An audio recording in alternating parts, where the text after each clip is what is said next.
Vi har det moderne gennembrud, og det moderne gennembrud det var en periode fra 1870 til 90 og var en reaktion på romantikken.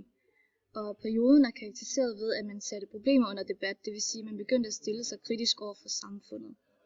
Og den her tanke, den stammede så fra Georg Brandes, der var kritiker og litteraturforsker, og hans forelæsning, hovedstrømningerne i det 19. århundredes litteratur, gjorde et meget stort indtryk, hvor han gjorde opmærksom på samfundets mangler, og især på kønsforskellene, klasseforskellene, og han satte også kirken i et kritisk lys. Og kendte forfattere som Henrik Pontoppidan, Herman Bang og Amalie Skram blev inspireret af Brandes' synspunkter. Og det moderne gennembrud var egentlig en 5 slags gennembrud. Det naturvidenskabelige og teknologiske, hvor Darwins evolutionsteori kom i spil. Og så var der også det politiske og sociale, hvor den industrielle revolution gjorde, at der kom en større arbejdsklasse i Danmark. Og så var det urbane, hvor der kom en ny social klassestruktur med en stor arbejderklasse, og det religionkritiske, hvor man søgte efter en ikke-religiøs mening med tilværelsen. Og så var der også det kønspolitiske, hvor kvindernes rettigheder blev omtalt.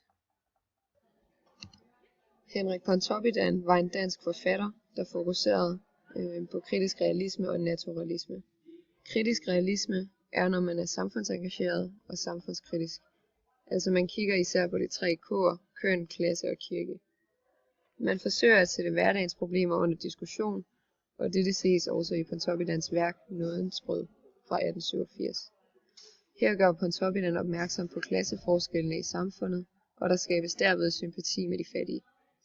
I samme tekst kritiserer han samtidig kirken ved at sætte autoriteten i dårligt lys, da han mener, at de ingen næstekærlighed har. Naturalisme bygger på videnskaben, hvor Darwins evolutionsteori kommer i spil. I Pontoppidans ørneflugt afspejles det naturlige livssyn, hvor miljøet blandt andet vinder over arven. Naturalistiske tekster følger typisk en hjemme-ude-hjemløs opbygning, hvilket også ses i ørneflugt. Her der starter ørnen Claus med at bo i andegården, men han føler sig ikke hjemme, så han drager ud i det ukendte, men han finder herud af, at han hellere vil bo hjemme i andegården. Og da han flyver tilbage til andegården, så bliver han så forvekslet med en fremmed ørn og bliver så skudt. Herman Bang var også en dansk forfatter, men i modsætning til Pontoppidan satte han mere fokus på køn. Han stillede sig dog også kritisk over for kirken og klasseforskellene. Hans skrivestil er bombarderet indtryk, da han var meget inspireret af empirisme, og fremstillingsformer i hans noveller er sceniske. Desuden blev der gjort meget brug af indirekte fortællerstil, diverse at han ville vise og ikke forklare sammenhængen. Det kræver så, at læseren selv fortolker på teksten, og ikke får foræret fortolkningen af forfatteren.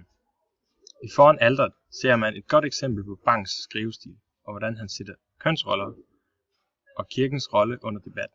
Agnes, som er hovedpersonen, har ikke noget valg i det arrangerede ægteskab, så hun på grund af hendes far er nødt til at indgå i.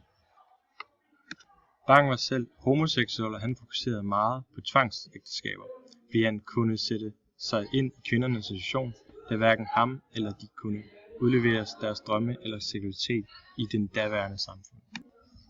I 1880'erne rasede debatten om kønsmoral og ligestilling i Skandinavien. Det var en debat, som fik tilnavnet sædelighedsfejden. Et gennemgående aspekt i denne debat er den seksuelle ligestilling, og om hvorvidt både mænd og kvinder skal have lejlighed til fri sex, eller både mænd og kvinder skal beherske sig inden ægteskabet. I denne tid begyndte kvindelige forfattere at komme frem i litteraturen, blandt andet Amalie Skram. Amalie Skram havde fokus på kønsroller og ægteskab i hendes værker, og derved havde hun mange kvindelige læsere. I Forrådt af Amalie Skram bliver problematikken om unge kvinder, der giftes væk til gamle mænd, udtrykt. Nu kom kvindestemmer i litteraturen, og Amalie Skram er blandt andet en af dem, der begyndte at tiltrække kvindelige læsere.